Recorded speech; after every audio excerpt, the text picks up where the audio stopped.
Yurtimizdan borgan 70 dan ziyod talaba Berlin, Dresden, Bonn, Heidelberg, Darmstadt kabi shaharlarda mashinasozlik, elektrotexnika, kimyo, to'qimachilik sanoati, qishloq xo'jaligi, tibbiyot, tarix, falsafa, pedagogika, genetika, injenerlik sohalarida bilim oldilar.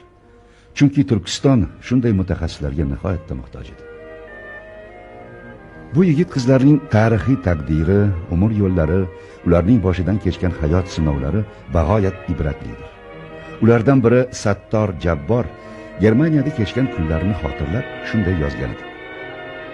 22-yilning so'nggi oylarida Germaniyaga kelgach yaxshi kutib olindik. Har qanday nemis bizni oilasiga qo'shib olish uchun eshiklarini ochib qo'ydi.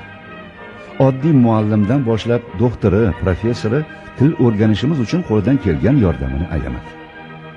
Germanlar dunyoni sevganlari kabi Turkistonga ham juda qiziqar ekanlar. Ko'zimiz bilan ko'rganimiz uchun bu yerda ochiq aytishimiz kerakki, ular mamlakatimizni, tariximizni, istiqbolimizni bir turkistonlikdan ortiq biladurlar, taniydirlar.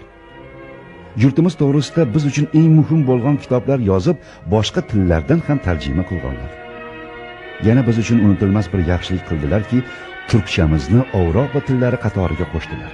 O'rta maktab imtihonlarida fransuzcha yoki inglizcha o'rnida o'z ona tilimizda sinash beramiz.